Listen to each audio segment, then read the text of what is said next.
Hi, welcome to session 4.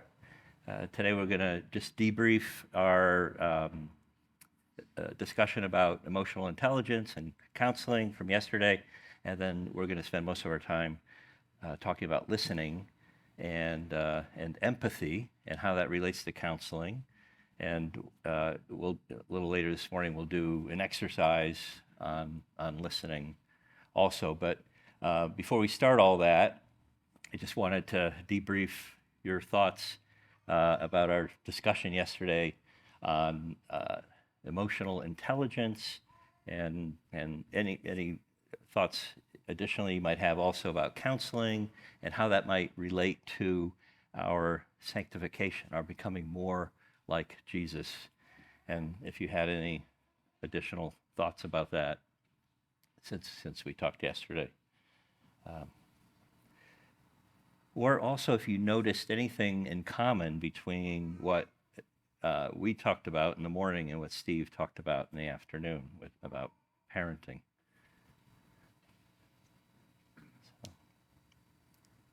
I think that something I notice, if you ask what does counseling have in common with sanctification, is like how are through counseling are we being sanctified? Sure, yeah.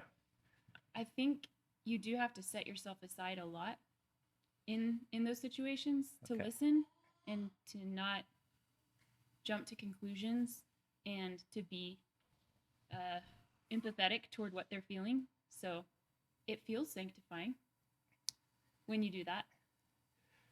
Yeah, and today we will put some emphasis on that, where you said setting yourself aside, right? And that is a real biblical principle, is putting the needs of others ahead of your own needs. And we'll see listening requires that, but just helping somebody requires that. And I think that sometimes is missing in counseling that might happen in a church, where we're doing more advice giving and truth telling, but we need to do more listening and setting for that moment, setting ourselves aside. That's an excellent phrase. Setting ourselves aside requires some self-restraint, which is part of what being emotionally intelligent is about, is being aware of what I'm feeling and then being able to regulate it, which might include just setting myself aside for the moment, right? That's very very good thought. Anything else? Yeah. I had a conversation with someone yesterday about the necessity we talked about of identifying certain problems that we have, whether it's anger or stress. But then comes the big question: okay, I identify it's there, but then how? How do I change that? And I think maybe that's a big issue. The biggest issue for a lot of people is they identify it. Once they identify it, they're in the situation where they would normally respond a certain way, and then it's how. Okay. Yeah. How to help them? How to help them change? Yeah. So we will talk a little bit about that today, but that is how to help people change, right? So we will talk today about the best way to do that, right? But that would also take a lot of practice. And honestly, I have a motive, one of my motives coming here, and I probably should just say it out loud, right? Is to get one or more of you interested in counseling, right? And interested in getting more training, whatever that might be, whatever that might be. And so, how to help people change, right? That is really what that's about, right? And I think it's about more than just telling the truth. That's an important part of it, but it's more than that, right? Yeah. I had two things. The first one was you mentioned what some of the overlap might be with the session we had yesterday with Steve Price. And Yes. Yeah. I was thinking about obedience and the 4 different characteristics that Steve mentioned about obedience and how all 4 of those require emotional intelligence, like Yeah. being cheerful while obeying and doing it immediately. That requires regulating Yeah. my own feelings and what my reaction to the Yeah. situation might be when somebody tells me to do something, and being emotionally intelligent about being able to regulate and then obeying. Yeah. So that was just interesting. And then I had a question also. Yeah. Yesterday we talked about how a lot of times people with addictions or just not having congruent thoughts and emotions and actions. And I was thinking how we might identify, like smoking is something obviously very easy to identify, but how we might identify things like that, maybe in our lives or in lives of others that they don't necessarily see or that we don't necessarily see. Yeah. So, yeah, how to identify dysfunction in ourselves and in others, and then help create change, right? I think it's probably easier to see dysfunction in other people, right? Jesus talked about the speck in our eye, the log in our eye, the speck in, and we'll look at that passage. So it's naturally easier for us to see dysfunction in other people, and I think that particular episode that Jesus describes reflects that we often see in other people our problems, right? And that's called projection. We project on other people the problems that we have, and so we're unaware of our own problems, but we're projecting them on. Like you are such an angry person, right? So and we don't recognize that we're an angry person, maybe. So I think we might call these blind spots, and we need people around us. We need other people around us to be honest with us, right? About us, right? When toward the end of our time together, I'm going to talk about knowing God's will, and all of the pitfalls associated with that, especially with biases that we have and blind spots that we have. But I think we need to have other people around us who will be honest with us, and so they have to feel safe with us. They have to know that if they give us feedback, that we're not going to react badly in order to help uncover our dysfunction, which we hardly ever see, right? And we hardly see it because we're living with it. I had a situation, and this relates to listening.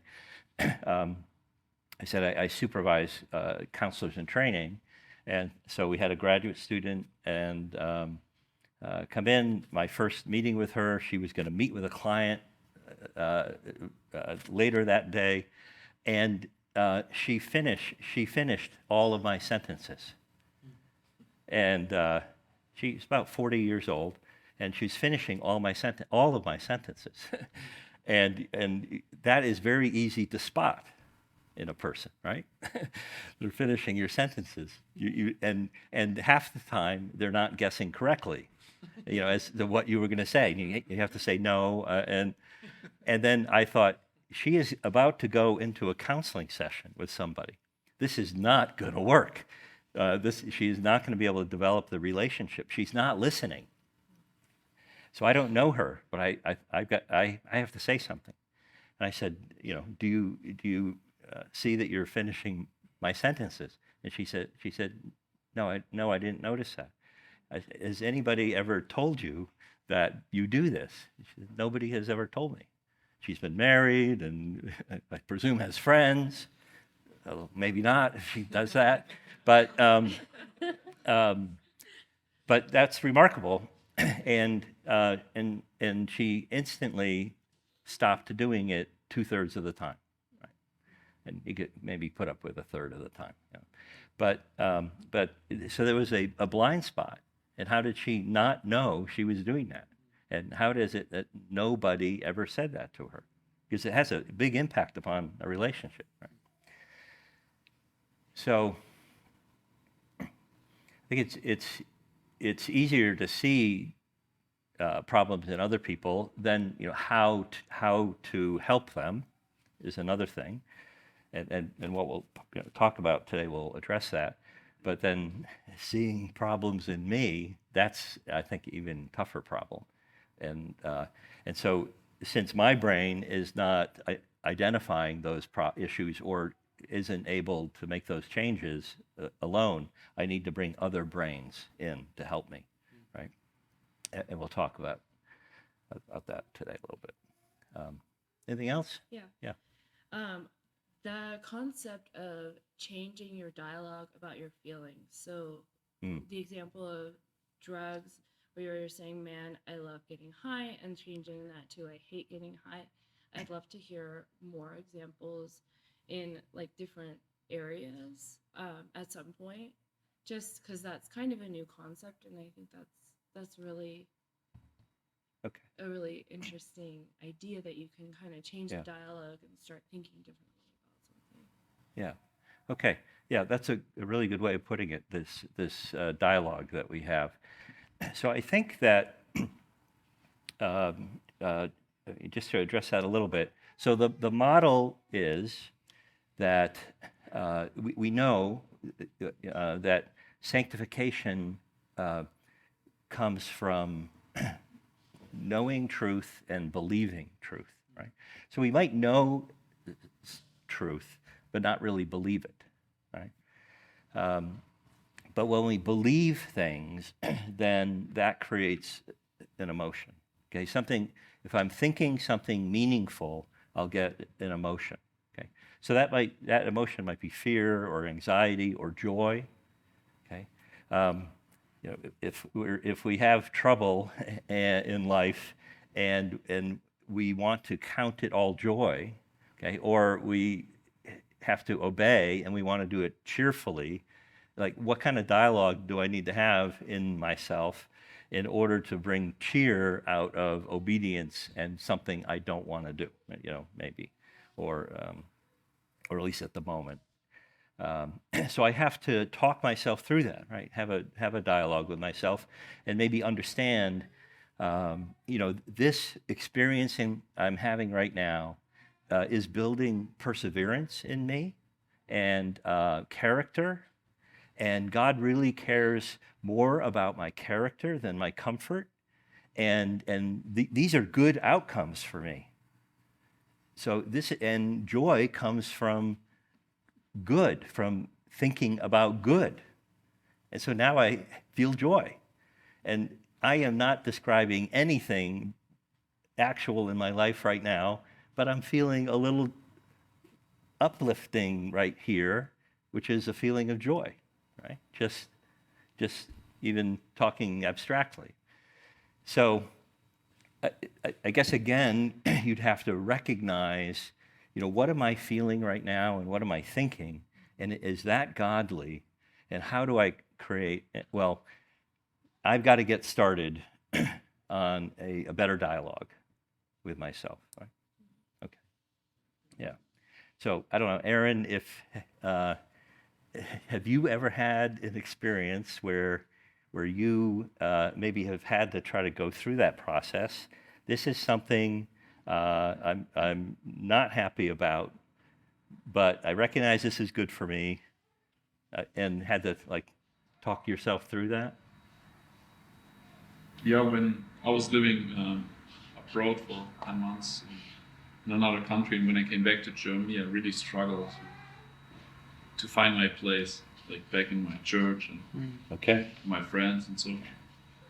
And I guess it was very helpful for me to remind myself, no, I'm here in Germany, this is my place, and God wants me to be there. Yeah. It took a while, but I always had to remind myself that it's right that I'm here. Okay, because it was God's will. You really felt like you had gone away for 10 months. That's something God wanted you to do. But going back, that also is something God wanted you to do. And there's a good feeling in that you're in God's will. Yeah. So even after just 10 months, you had this feeling of being something different than in the German church or something like that? Wow. What country, where did you go? In China. In China. And I had a really strong re-entry shock. Okay. I'm sorry, say that again. You had strong. Strong. How do you call it? Re-entry shock. Oh, re-entry shock. Yes. Yeah. Oh, Yeah. culture shock. Yeah. Even after just 10 months. Yeah, I didn't feel Wow. like I want to live in Germany anymore. Even though I love Well, and here you are here. Have you been back to Germany since you've been in the program here? no. No. Okay. Do you anticipate re-entry shock again? And Yeah, I lived another 6 months in Kyrgyzstan. When I came back to Germany, it was again very difficult. okay. Wow. Okay. Yeah, you've had really good experiences there. So I'm sure when I come back from the States, will be also challenging. That's cool. Alan, how about you? Have you had a situation where where you've had to have that inner dialogue to just try to think differently about a situation that you knew maybe was good for you, but it was a little hard to accept that? Yes. Get- Do we need an example? yeah, go ahead. Well, yeah, there was a girl that I was interested in dating, and the Lord, through various circumstances, my parents and the situations around me, made it aware that it wasn't the right time, and that was really hard at the time to accept that. And all my inner thoughts and emotions were that wasn't the right thing to do at the time. Like I should be able to date this girl, but the Lord worked, and yeah, it was just the inner dialogue of this is the Lord working, and it's His placing things in my So life. this was a relationship with a girl? Yes. Okay. Okay. Yeah. Yeah. So how did it end up? It just worked out to where the inner dialogue was like, this is the count all joy in various trials, and this is the Lord putting a trial in my life to Okay. grow my character. And Okay. He is still working on it. Okay. Good. So I want to debrief what just happened there, and the listening I did with Aaron, and the listening I didn't do with Alan. Okay, sorry about that. And let me just ask you, like, let me ask Aaron first. I was trying to be very attentive to your, as we were engaging, and I was deliberately not being attentive. So I just want to debrief that with you, and what that felt like, or what you saw, and others can chime in as well. What was it like to have that conversation with me? I mean, first of all, you came close to me and you asked a couple of questions. Yeah. So I felt like you want to know what I think. Yeah. You want to understand me. Okay. So there's some behaviors. I came close, right, and I asked questions that I think probably showed that I was following you. That because the question was relevant to what you just said, so I was probing a little bit, right? Anything else, or anything else anybody else observe? I observed that there was a moment when you were very excited of what he was saying. Okay. You even said, "Wow, that's an awesome experience." Yeah. And then with Alan, you started getting this ready, and you asked him a question without looking at him in the eyes. Yep. And there wasn't any change in your tone in the way you asked it. It was more like just continuing the conversation but not showing interest. Yeah. Not showing interest. Yeah. Yes, I did. Yeah, and he had mentioned that like 30 seconds earlier, and he was past that, and I missed everything. Right, that was awful. I'm sorry. Yeah. Okay. I'm sorry. Yeah, and I hate doing that. Any other contrast between? Any other contrast between those two situations? Yeah. I'd say you were really specific with Aaron. Yeah. And with Alan, you're just like, how'd that end up? And he had to like come up with some kind of, I don't know, general thing to say because it was so broad. So it was difficult to answer. Yeah. Yeah. Yeah. And he just ended the story. I think you just ended it. It felt like you wanted it to end. Yeah. I did. Believe me, I did. I did. That felt terrible. What did it feel like? Tell me what you, or is there anything else you saw that was just awful listening? I can't think of anything specific, but it made me feel like you were somebody that I want to talk to in the future about something like that. Yeah, that's right. Yeah. I would like to hear more about that, but we'll do it later. Do it at lunch or something. Yeah, it's. I'm not somebody you would want to talk to again, right? Or certainly about something important, right? Anything else that you felt? It's kind of like I was being a little vulnerable, and like that was kind of being crushed. Yes, yeah, you were being vulnerable. You I thought very quickly became vulnerable, and it was crushed because I showed no interest in it. Is this about a girl? I mean, it just like totally missed it. So, but what did it feel like to have better listening? It felt like you're really interested in knowing more about what I experienced. Yeah. It probably felt good. That felt really bad. Okay. Yeah. Anything else that you noticed that? Yeah. That felt bad for me too. But but anyway, that's what I wanted to do is just start off by demonstrating what good listening looks like and what bad listening looks like and what it feels like, what the experience is for the speaker. And I think, what Alan said there about it, you're not somebody I would want to talk to again. And if that's what I'm doing, and I think I'm trying to help people, and that's what I do, I mean, I'm not going to be very successful, right? So, okay, so listening and empathy. So we're going to talk. That's what we're going to discuss here. So, what do you know about empathy? That word empathy. How do you define empathy? Feeling what someone else is feeling. Okay. It has to do with feelings. Okay, pathy has to do with feelings, for sure. This word is used a lot today, right? You hear it a lot. And there are different definitions. I'll give a few, right? But it has to do with feelings. Any other? Identify emotions in other people. Okay. It has to do with other people, identifying something in emotions in other people, right? It's something that happens between two people. Anything else? Yeah. I think it's more of putting yourself in another person's situation. Okay.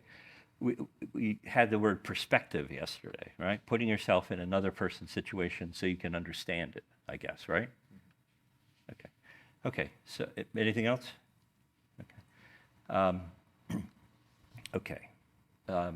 So I'm just going to read some definitions, and I would say definitions vary on this. So, but we're going to just develop something that will work well for us today.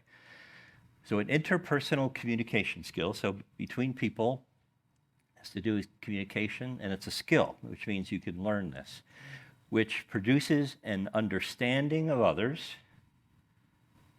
Okay. And then communicates that understanding to help others understand themselves. Right? So one of the key features of listening with the goal of creating empathy, okay, creating a relationship, a therapeutic relationship, listening in order to create this relationship of empathy.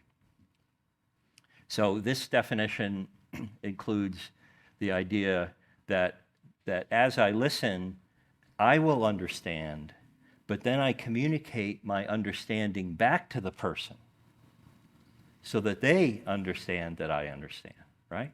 So it's not enough that I understand, that I've listened and have come to some understanding, but we also want the other person to know that I understand them. And that creates a closeness that maybe Aaron and I were getting to, that Alan and I were just not, and we didn't even begin to approach that because it was clear to him that I didn't understand his story at all, right? The vulnerability or even the facts. Is this about a girl? So, I mean, and so there's a relationship developing there, right? And hopefully Alan and I will recover from this. I don't know. Sensing a client's inner world and communicating that sense. Okay, that's what James was getting at maybe. Entering into or starting to have an understanding of a client's inner world and then communicating back that sense that I have so they could see that, yeah, I do understand. Okay? It's a value. It's a value that is an important part of helping, because it's really like a way of being with somebody. Just at any time, just being with somebody and developing this empathy, this knowledge that you share back, so that the two of you know that you know each other, right? And Goleman, who in the 90s wrote that first book that really launched emotional intelligence, described empathy as the heart of emotional intelligence. Okay? One key element of it is non-judgmental listening. Right? When I was talking to Aaron, I didn't render any judgment about, like, what's wrong with you, or I mean, I didn't make any judgment. I was just trying to learn, right? And I didn't even say, like, I said, wow, like this is amazing. But it was also amazing, I think, that he just integrates so quickly into another culture, or just felt a part of it so quickly, where usually it's the opposite. It takes a long time to do that. But I just didn't render any judgment.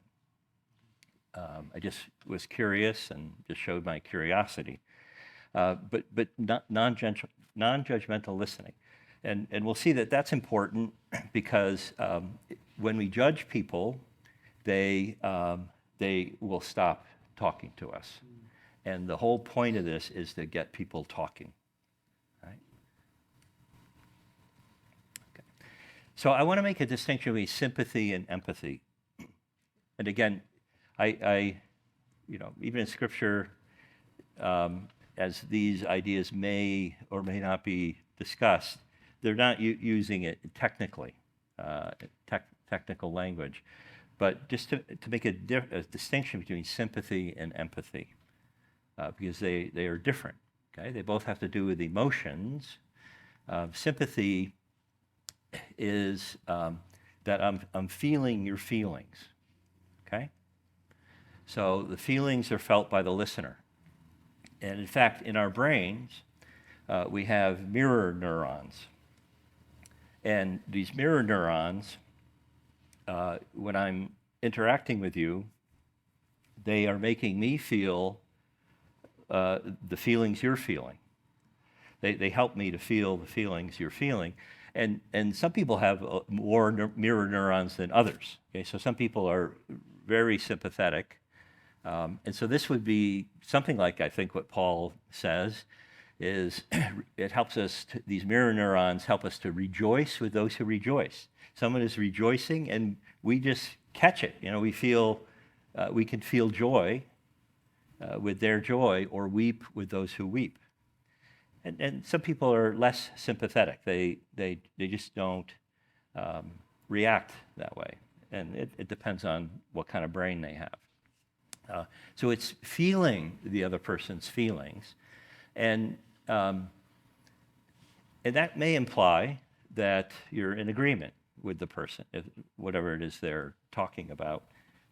So it's not sympathy that helps us to help others. Sympathy doesn't help other people. And it's not that we shouldn't be sympathetic sometimes, but it's empathy, okay? And empathy is about understanding how the other person feels, or just more generally, just understanding the other person, right? I may not feel what they feel. They may feel very angry at their father, right? And if I am sympathetic and feel anger at the father, that may not help. Maybe they're wrong to be angry at the father, right? And it doesn't help it doesn't help to join in on that. I mean, it may help at some level, but it's empathy. Empathy would be understanding why they are angry with their father, and if they understand that I understand, then we can start helping, right? So there's an important difference there, right? So the listener demonstrates understanding. There's a phrase, unconditional positive regard, okay?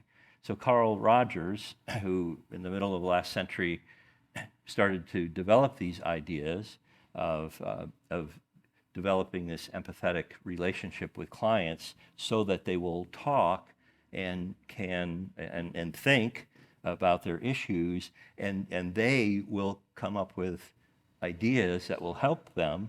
And my job is just to sit here and be a good listener so that Aaron will talk more and more about this and come to some resolution, right? And I'm just supporting. So I'm showing an unconditional positive regard, right? What does that sound like? Right? Like unconditional love, right? Agape. Right? And in fact, Rogers grew up in a evangelical home. His father was a minister, and he became a Christian when he was 18 and then left it when he went to seminary. But became a very important psychologist and developing these ideas. Right?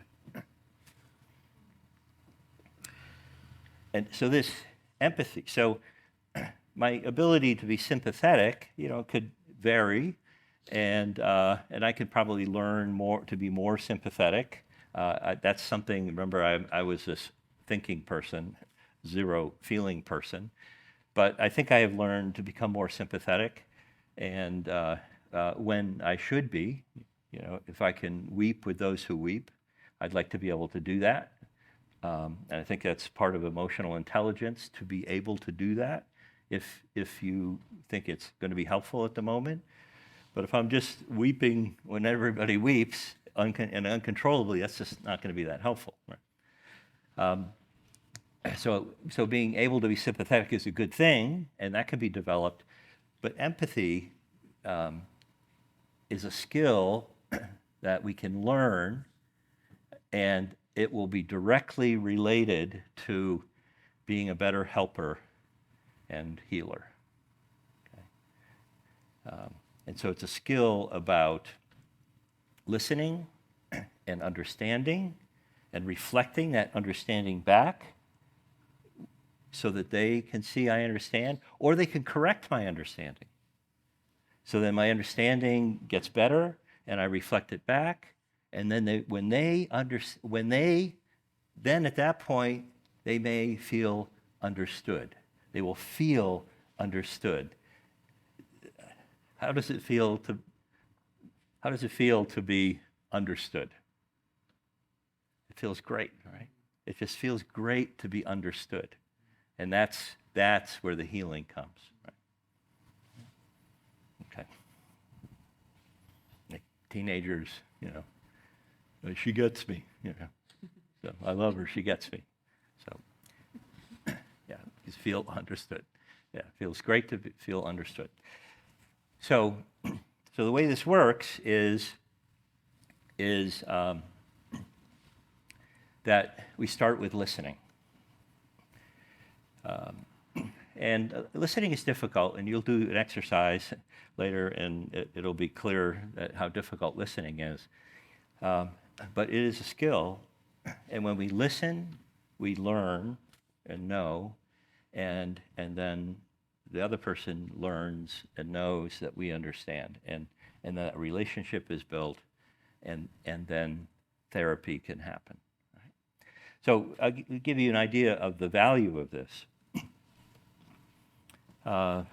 The effectiveness of counseling, the most important factor in the effectiveness of counseling is in the client, or is in the person.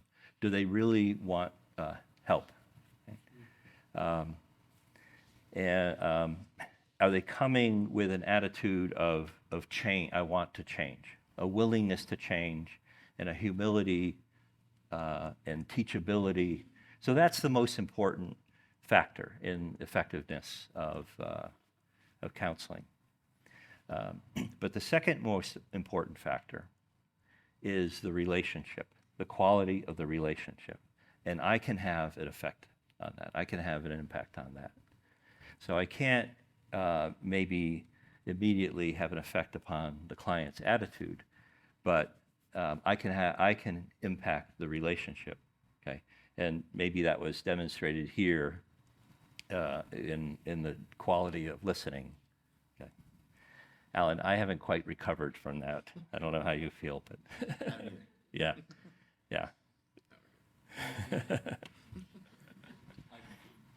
Okay. So the fact is, among the factors that I can control, okay, the quality of the listening, which relates to the quality of the relationship, is 60 or 70% of the success of counseling. Right? So in a counseling program, there'll be a class, one semester-long class on listening, on how to listen. It's not the only thing that's done in that class, because there's only a few things to learn. But that means that if you become a better listener, then you can master the most important factor that relates to helping, just becoming a better listener. Right?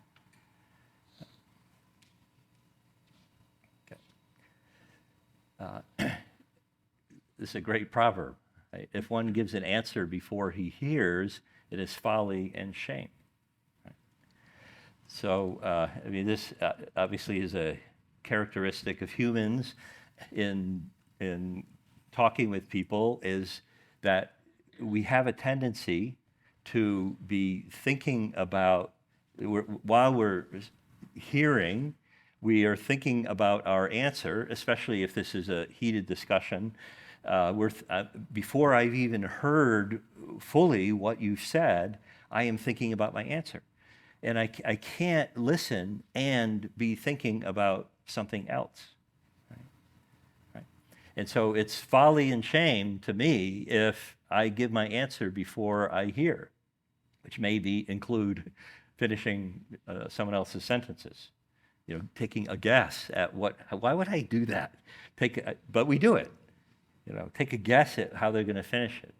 I had a boss once who would do that.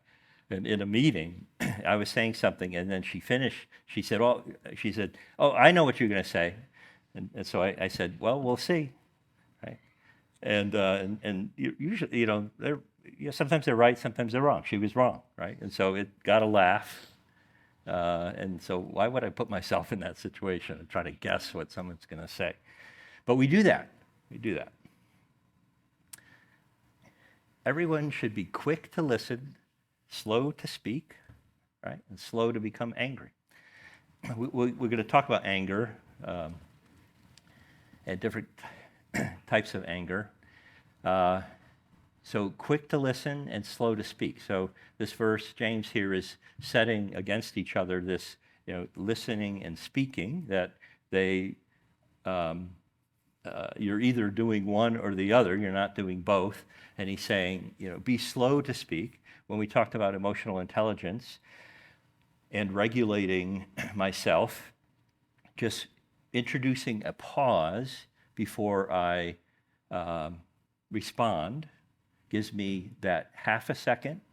It'd be nice if I should give myself more than half a second, but I need at least a half a second in order for the information that I just received to reach my cortex. It reaches my midbrain, my limbic system, in a 20th of a second, but I need a half a second to get to my cortex so I can think about my answer instead of just reacting emotionally. So be slow to speak. Be slow to speak. Learn how to be slow to speak, okay? To interject that pause. But quick to listen. Like, what does that mean? Quick to listen. And James doesn't explain himself. Quick to listen. But I think it must mean something like, be a ready listener. Okay? And that listening we might think of as a passive activity. Just be quiet and listen. Right? But it's good listening is not a passive activity. It's an active activity and active activity, and and we have something called active listening, and that's what we're going to discuss. So be quick to listen and slow to speak, and I'm sure in a lot of circumstances that relates to, am I going to get angry or not here? If I listened more, if I spoke less, maybe I could control my anger. Okay, it's a very smart thought here James had, that the Holy Spirit had for us. Okay, so let's just talk about what listening is. So first of all, I have to hear, right? I have to hear with my ears, right? And we start with something called sensory memory. So these are my senses, and memory is about well, as we see here, right? Sensory memory notices thousands of sounds for an instant, okay, and releasing almost all of those, right? So I think there's traffic behind me somewhere. I can hear that. But I haven't been paying attention to it. I'm just trying to hear what's around me. And now I just can't stop hearing the traffic now that I've paid attention to it. But I have bionic ears also, so I have an advantage. I can turn it up or turn it down. Right? But the first thing is just to hear, right? That I sense sound around me, right? And since there are so many sounds around me, my brain evaluates what's important, what's not important. Okay, so if something is important, then it goes into short-term memory. Okay, so short-term memory or working memory, okay, is where I begin to attend or pay attention. Okay, that is a beautiful word, right? To attend to somebody, and to pay attention. People love it when you pay attention to them, right? Some people spend all their day looking for attention, for someone to pay attention. This is really important to people. So with working memory, you can attend to 7 or 8 items. If you're really good, maybe 10 items. And this has a lot to do with intelligence and problem solving. And this diminishes with age. How many items can you attend to at a given time. And if you're having a conversation, how many factors can I take into account at a given time? But your brain will hang on to these for 30 seconds. Okay? 7 or 8 items. So out of the thousands, 7 or 8 items for 30 seconds. Okay? Because I'm starting to pay attention. Okay? And then long-term memory. So moving information into short-term memory requires attention. And that would be, largely unconscious. But then if it's something important and I want to start storing it long term, I do that by paying attention. And so long-term memory stores information for some period of time when we pay attention. And we might do that by rehearsing it. So I'm pretty bad with names. So one thing you could do is just, someone says their name, so you repeat their name. You try to repeat their name a couple times. So I'm rehearsing it, I'm paying attention to it. And then, or I'm developing little tricks here. I met Aaron first. If Aaron was in my contacts, he would be at the top of the contacts, right? And then I met Alan second, and I even said it out loud to them. I say, okay, Aaron and Alan, okay, as long as there's nobody like an Adam or somebody who would come between. I think maybe this helps me remember names. But I'm rehearsing it, I'm studying it, I'm meditating on it, and I'm paying attention to it, and it gets stored in long-term memory, right? Okay, so that's how attention and listening, or just physical hearing, and then choosing to pay attention, all of that is part of listening. Okay, so listening is a lot more than just hearing, right? We know that, right? You heard me, but I don't think you were listening. Okay.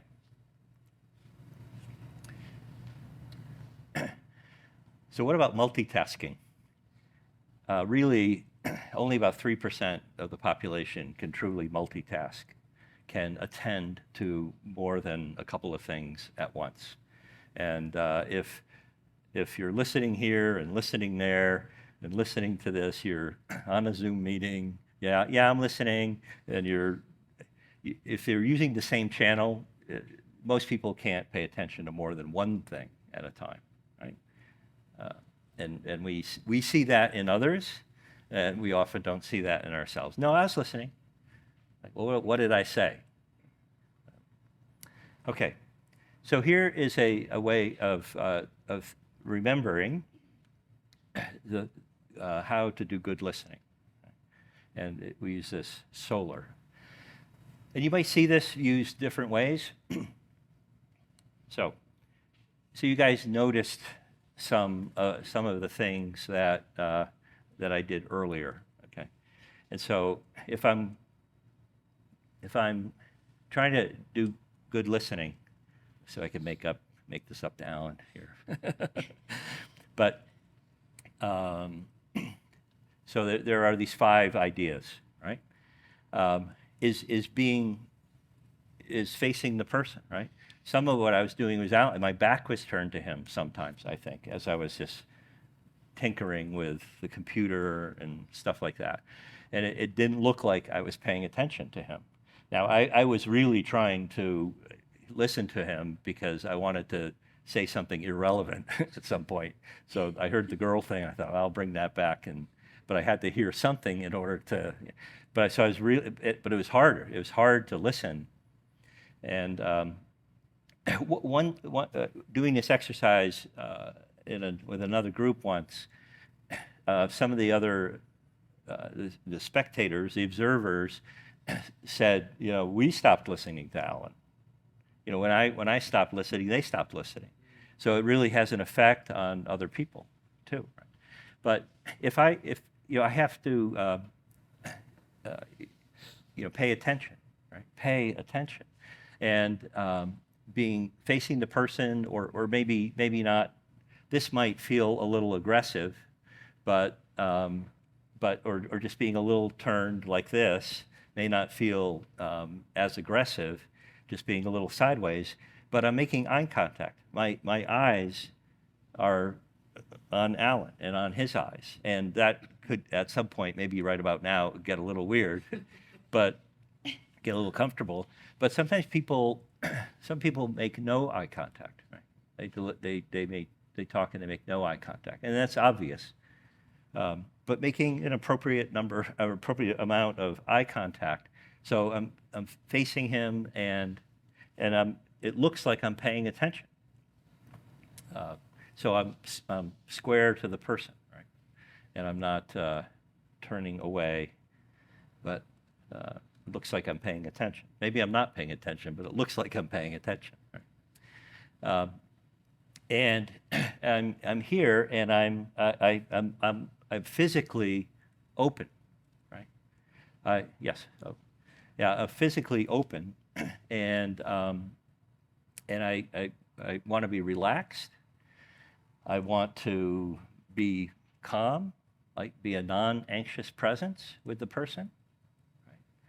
Right? Even when I'm speaking, I try to make eye contact. I mean, that's one of the things. And if you're speaking to a large group, you try to do that. And you may be kind of unaware that you're doing that, and but the person in the audience really feels it. And it creates this connection. So I want to be, facing and open. I like crossing my legs. That's comfortable. When I do counseling, I usually have a couple files sitting in my lap, so I might do this. But I probably don't want it to be doing this. Right? That feels different to the listener than more open. So my body is speaking something. So this is all body language, right? It's just speaking attentiveness or not, right? And Aaron noticed that I approached him, and I leaned in, and if I'm in my chair here, and I'm paying attention to somebody, and just kind of eye contact and leaning forward, rather than maybe like this. Maybe I'm comfortable. Maybe I'm a little cold or something, but this doesn't look as attentive as this. Right? I mean, I don't know. If people have a word, like, what's the difference in terms of how they feel about this versus this? I mean, what does it feel like to you? Feels like you're sincerely trying to show Okay. that you're listening. So I'm manufacturing sincerity, right? Just by my body. Right? I may care less, really, but I'm showing sincerity and interest, right? Right. So this is the nonverbals, right? But there are also verbal responses, and I use my voice. Now I haven't said anything intelligent yet, right? And I make affirmations, and I still am not saying anything intelligent. That's like, like wow, right? So that word wow expressed something, right? And it wasn't a solution to a problem. It was just wow, okay? Or or yeah, that's right. I'm just saying words that affirm the person. Or even maybe a short sentence, like, that must have been tough. When I say, that must have been tough, now I'm affirming their emotions. Right? So I'm just making affirmations. And we'll spend more time on this after our break, but also now I'm going to start using my voice and language by paraphrasing. I think at some point I demonstrated to Aaron that I was understanding what he was saying by repeating it in my own words. Okay. Oh, so you went back to Germany for 10 months, or after 10 months, and so I just repeated in my own words what he said, and he said yes. Okay, so what happened there is I was listening. That's what I heard. I played it back to him in my own words. He affirmed that I got it right, and a connection started to be made between us. So I'll paraphrase, or maybe I'll summarize.